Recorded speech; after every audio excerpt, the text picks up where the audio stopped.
What do we want? Real democracy! When do we want it? Now! What do we want? Real democracy! When do we want it? Now! Welcome to Real Democracy Now.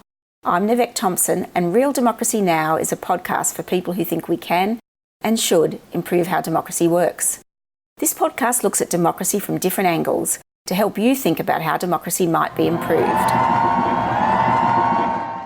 Welcome to episode 4 of season 3 of Real Democracy Now, a podcast. This episode is also the 43rd episode of the podcast and the first one since the first birthday of the podcast, earlier this month. Happy birthday! To help celebrate the podcast's birthday, I'd appreciate it if you could either share your favourite episode of the podcast or the podcast generally with someone you think would find it interesting. Today's episode is about electoral reform with Dr Alan Renwick, Deputy Director of the Constitution Unit at the UCL in London. Alan's expertise lies mainly in the areas of electoral systems, referendums, and other modes of engaging the public in decision-making processes, such as citizens' assemblies. His research is comparative.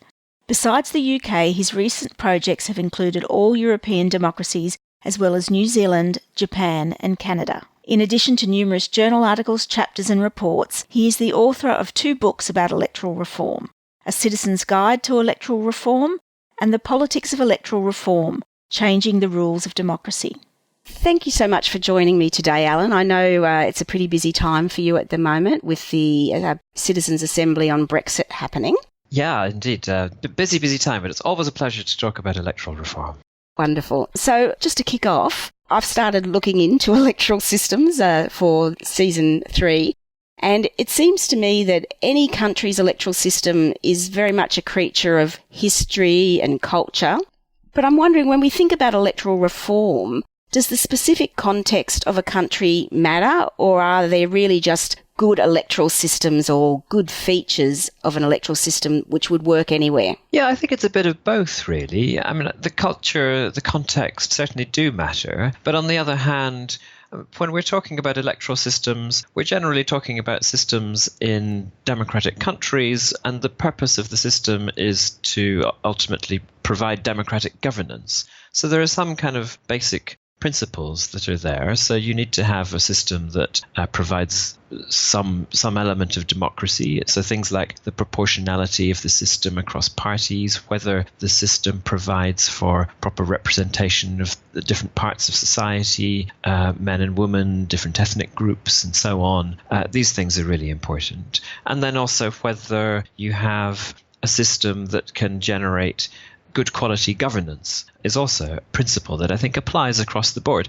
So there are these general principles that I think are really important, but then what those mean in different contexts is, I think, going to vary. It is, as you say, going to be a product to some degree of culture. So, for example, countries that are used to a more proportional electoral system tend to place greater weight upon the proportionality of the system, whereas countries that are used to more majoritarian systems and the idea of single-party government, they tend to place more weight on that kind of thing. So it's a bit of a mixture between the two, I guess. I suppose one of the things that I've been wondering about in terms of electoral reform is that the people that are currently the winners or the power holders in any particular government or democracy got there by relying on the current electoral system to deliver them power. And I just wonder, what are the incentives for electoral reform? Yeah, I think it's a good question. I mean, it's one of the old adages of electoral reform studies that the people who can change the system are the people who are in power.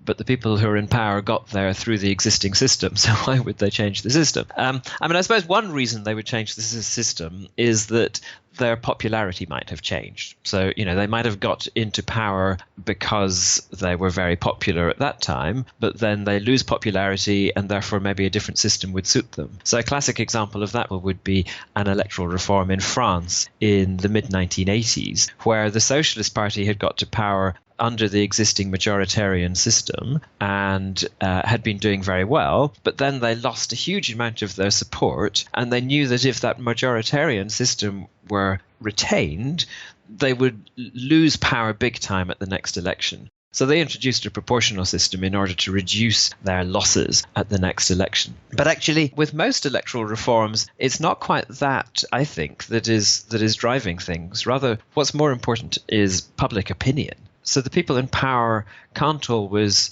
entirely decide what's happening. Sometimes public opinion forces them to change the electoral system. And sometimes it's not so much public opinion forcing them, but the people in power know that they're a bit unpopular perhaps, or there's dissatisfaction with the broader political system, and they want to find some way of responding to that dissatisfaction.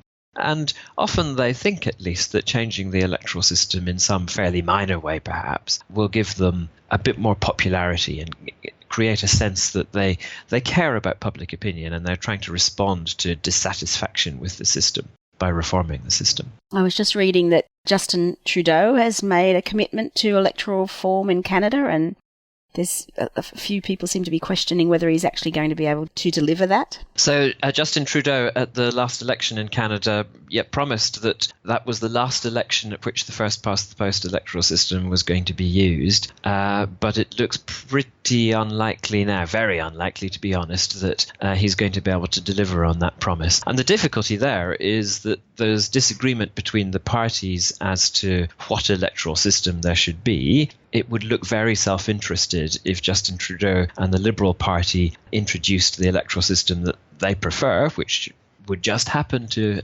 benefit them. And there isn't really strong public pressure behind changing the system. So there isn't the kind of bottom-up force that might cause the politicians to produce a resolution of that conflict. You've written a book called The Politics of Electoral Reform, Changing the Rules of Democracy. And I'm just wondering, can you give us a couple of examples of countries where effective electoral reform has occurred and been sustained? Yeah, so that book focused mainly on 4 countries, which were France, Italy, Japan, and New Zealand. And those are the 4 countries, the 4 long-established democracies that have had really significant changes in their parliamentary electoral systems in the last few decades. And I suppose the most striking case among them is New Zealand, because New Zealand was a country that for many, many decades had a first-past-the-post electoral system, so a very simple system where there's a single member districts and voters vote for one of the candidates. Whichever candidate gets most votes is elected. And they moved in a referendum that was held in 1993 to a proportional system, a version of proportional representation that's called MMP in New Zealand, mixed member proportional representation. And they adopted that in 1993, and they still have it today. It seems now pretty well fixed. There was a referendum to see whether to maybe change back in 2011, but there was a pretty decisive vote to retain the proportional system. So, that's a really big shift in the basic principle of the system, from a solid majoritarian system to a solid proportional system. And it's had quite big effects on New Zealand politics. And Parliament now is much more diverse than it was before.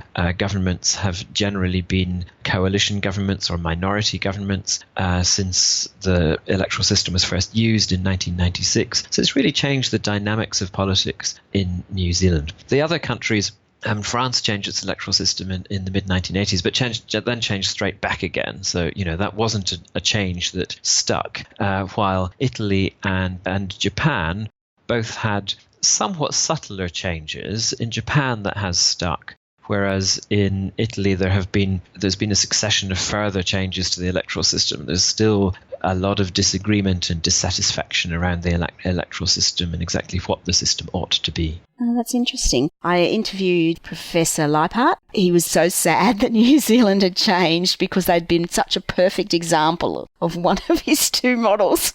Yeah, so I thought that was really funny that he was kind of sad, even though I think he would prefer MMP. Well, New Zealand was the clearest example of the Westminster model of democracy, a better example of it than Westminster itself. Can you tell me, I don't know the background, what, for such a significant change, which would really affect how government works, what was the driver behind that? So there were a number of things. There was a long process starting in the late 1970s, early 1980s that gradually led to that change. So the first step was that in 1978 and 1981, in the elections in both of those years in New Zealand, the party that won most votes was the Labour Party, but the party that won a majority of seats in Parliament was the National Party. And that created some dissatisfaction, as you would understand, in the Labour Party in New Zealand with the system. Then in 1984, when the Labour Party was finally elected into government, the then Deputy Prime Minister, Geoffrey Palmer, was someone who supported all sorts of changes to the political system. He was the one who introduced the Bill of Rights in New Zealand, various other things as well. And he set up a Royal Commission to look into the electoral system. And the Royal Commission surprised many people a couple of years later when it reported, and it came out quite decisively in favour of the introduction of this MMP system, this proportional electoral system. And at that time, it didn't really look likely that anything was going to happen. It seemed to be an elite interest in this change that not many people shared. Most people in the Labour Party also, once they got into power under the existing system, they didn't want to change that system. But then what shifted things was the Labour Party at that time, as many people will remember, this was the time of so-called Rogernomics in New Zealand, when the Labour Party introduced radical free market economic reforms, so more radical than Reagan or Thatcher at the same time. And this led to huge dissatisfaction in the base of the Labour Party, and eventually it led to a collapse in the support of the Labour Party in 1990. And the National Party then came to power, promising that they were going to calm things down, they were going to have a period of consolidation, there wouldn't be this rapid change. But then as soon as they got into power, they again ramped up the economic reforms. And it just felt to people as though governments were completely out of control. Once they were elected, they could do whatever they wanted. They had huge power because they had a majority in Parliament, and there were no other checks on power. And so there was huge dissatisfaction with the system. And because there had already been these ideas going about maybe they could change the electoral system and introduce a proportional system, the opponents of how things were going kind of grabbed that and said, well, look, if you have a proportional system, then you no longer have one party that's able to control government on its own. So you have greater control over what happens between elections. And the popular pressure behind that kind of forced the politicians to accept holding a referendum on it. Part of the story there was also the politicians kind of accidentally promised a referendum when they didn't quite mean to. And eventually that led in 1993 to this vote to change the electoral system. So it's a really remarkable story of all sorts of events that just came together in order to produce this change. And, you know, the fact that New Zealand is the only country really that has had such a radical change in its electoral system in the whole of the post-war era, at least among stable democracies, it's the only one, is an indication of just how improbable that combination of events was. It's amazing, isn't it? Based on your research into electoral reform around the world, what would you say are the key factors that support or hinder change, other than what appears in New Zealand to have been a total fluke? Are there sort of factors that support or hinder change? Yeah, so the thing that traditionally has been talked about in the literature on electoral reform is the interests of the people in power. And that is important. So if the people in power see that a different system would serve their interests better, then they're more likely to change the system. That's what happened in France in the mid-1980s. But it seems to me that actually more important in explaining change is the state of public opinion. And if public opinion is dissatisfied with the way democracy is working, then politicians will often try to find some kind of way to respond to that. And then whether they decide to respond by proposing electoral reform is going to depend, or rather on some other reform, is going to depend on the exact details of the system. So if you have a proportional system already, it's fairly easy to kind of tinker with the system in ways that maybe won't be too costly for the politicians, but will at least create the appearance of responsiveness to public concerns about how the system is working. Whereas if you have a first-past-the-post system, it's not really a system that you can tinker with very much. The basic rules are just as they are, and you can't really shift them very much without having quite a big change in the system. So if you've got a first-past-the-post system, you're more likely to change something other than the electoral system, just because changing the electoral system isn't so easy to do. So I guess it's a combination partly of what the politicians want, where public opinion is, but also what is the existing political system and just what are the opportunities for change that are created by those existing institutions. And then finally, of course, there's the issue of what is the process of change? So some countries require a referendum before you can change the electoral system. In Ireland, for example, you have to have a referendum if you're going to change the electoral system. Twice the government has wanted to change the electoral system. It's held a referendum, but it's been defeated in the referendum. So you can't change the electoral system. Whereas in a country like the UK, for example, at least in principle, Parliament can change the electoral system just with a simple 50% majority. So in principle, it's easier to change the electoral system in a country like the UK. It doesn't happen, partly because first past the post is a harder system to change than proportional representation. But in principle, the barriers to changing the system are a bit weaker. And is there an organisation that's campaigning for a change to first past the post in England, or is there a groundswell, or well, maybe not a groundswell, but is there a significant group that think that would be of benefit? So there is an organisation in the UK called the Electoral Society, which is actually it claims at least to be the oldest campaigning organisation for democratic reform anywhere in the world. It was set up, if I remember correctly, in the 1870s, 1880s, something like that. And it has campaigned throughout that time for the introduction of a proportional electoral system. But there is not strong public pressure for it. There's a portion of public opinion that would like to change the system. But we had a referendum in 2011 on whether to move from first past the post to a preferential voting system or an alternative vote system. So fairly minor change, just introducing the ability of voters to rank the candidates in order of preference rather than just express their first preference. And that was very soundly defeated by 2/3 to 1/3 in the vote. So at the moment, I don't think there's any likelihood of significant change in the electoral system in the UK unless it becomes strongly in the interests of the main political parties to have a change in the system. And that's possible. At the moment, there are two dominant parties and neither of them would want to move away from first past the post. But we're living in turbulent political times here in the UK as a result of the whole Brexit process. That's creating a lot of strains in the existing political parties. So if one of those parties were to split, even if both of those parties were to split, which is not impossible, then the dynamics behind the electoral system would become very, very different. Well, that sounds exciting. So you've recently written about something that you've called the personalization of electoral systems, and I'm interested to know, what does that mean and how has it developed?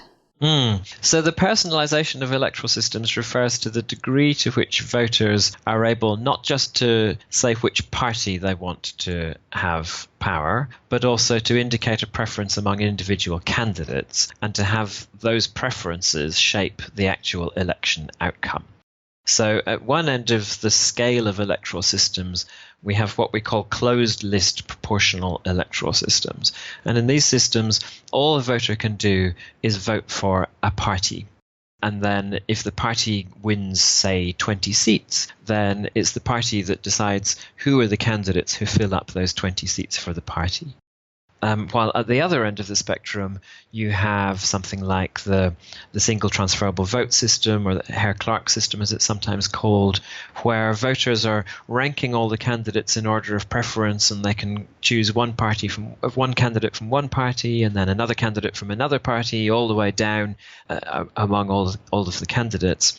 And then you count up the votes for candidates in order to determine who gets elected. And then there are all sorts of systems between these extremes where there's different degrees of influence for parties and for individual voters in determining who are the people who get elected. And what's really interesting, and what we found in that book, is that there has been quite a big shift, at least in European democracies. The book just focuses on 31 democracies in Europe. There's been a big shift over the last 20, 25 years or so towards the adoption of more personalized electoral systems. And we think what's going on there is basically that voters have become really disillusioned with parties and they want to have more of a connection to individual politicians.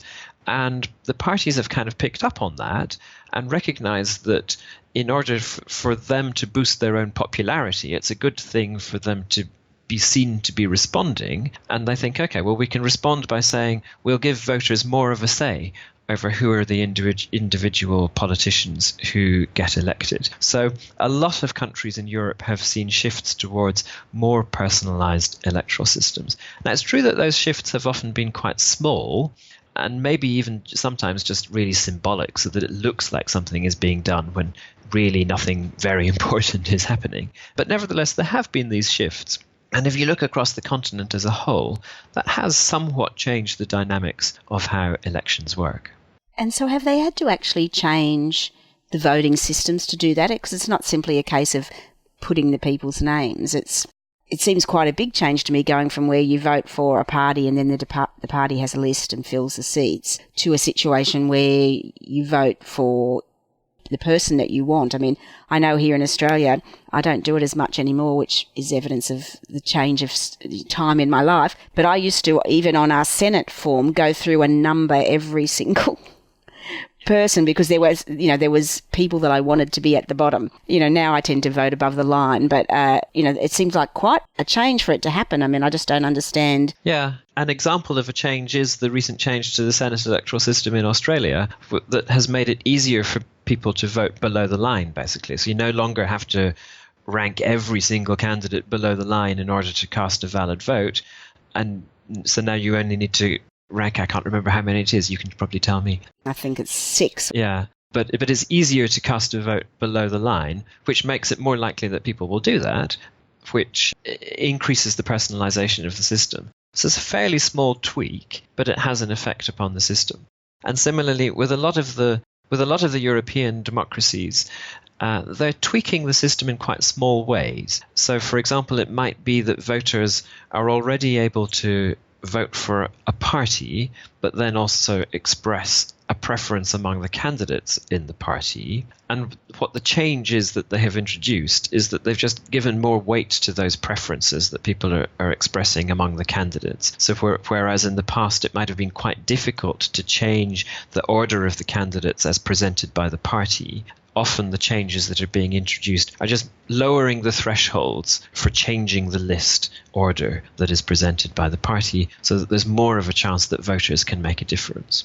My final question around electoral reforms is, are there ideas, theoretical electoral reforms, that you think warrant serious consideration but haven't actually been used anywhere?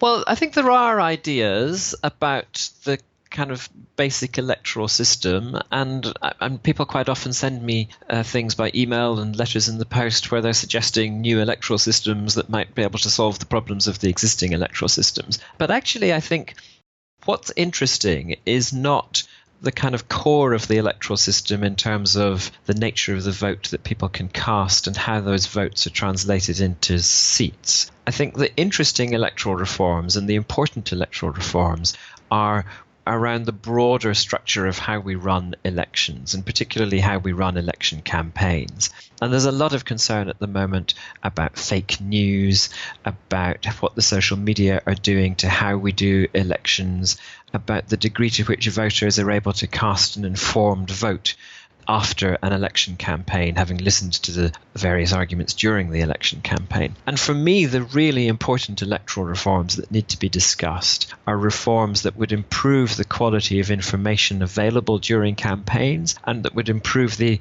ability of voters to engage with that information and kind of engage with each other as well in debating the issues. And I think it's all very well having a system in which voters can turn up on polling day and cast a ballot. But if there hasn't been a process before polling day by which people can hear the issues, hear the discussion, hear all sides of the arguments in a reasonably balanced and reasoned way, then the value of the votes that are being cast is rather diminished. So yes, there's tinkering that can be done around the narrow electoral system, but actually I don't think that's the important stuff. I think the important stuff is sorting out election campaigning and what precedes the actual vote on election day. Thanks for joining me today. In the next episode, I'll be talking with Professor Pippa Norris about electoral integrity. Many people know that elections are problematic, that we've had a number of different contests with problems. So essentially, the problems occur in different places throughout the electoral cycle, that's to say from the beginning of the electoral law, through registration of parties and candidates and voters, through the process of the campaign, the media, the money, through the actual voting on the ballot, and then the count, and then the outcome and the electoral management body. So what you often get is particular flaws which occur in different countries. In the case of many, it's often the media, where there's a lack of balance, and in particular right now, of course, criticisms about fake news. There are real problems about money in politics and how far there are increasing expenses to run a campaign, but parties are no longer relying necessarily on their members. And so the issue of where you get additional resources, how transparent that is, and how much that's an honest process is very much open. And then there can be particular problems which occur either in electoral law, things like who's on the voter register, how accurate is it, how much is the voter register reflecting the population who are eligible to vote, and then issues about electoral management and the electoral officials who are running the campaign. So issues of electoral integrity cover all of these basic problems, but the problems vary from one country to another, and what occurs in Australia is different to what is occurring in the problems in America, or what is occurring in Russia or Belarus, or in countries in Latin America or Africa. I'm currently putting together interviews about electoral systems around the world, and so far I've interviewed people about India, South and Southern Africa, Australia, Asia and the South Pacific, and New Zealand. I'd also like to interview someone about electoral systems in Latin America, but I've not been successful in finding the right person to do this. If you know someone who could fill this gap, please introduce them to me via email at nivek.thompson@uts.edu.au. I'd also be happy to get suggestions for people to speak to about other electoral systems around the world. Thanks for listening to Real Democracy Now! You can find more about today's topic in the show notes at www.realdemocracynow.com.au. If you enjoyed this program, please subscribe to this podcast, write a review, share the podcast with your friends, and join the conversation on the webpage or on Facebook or Twitter. I'd love to know what you think is the essence of a real democracy.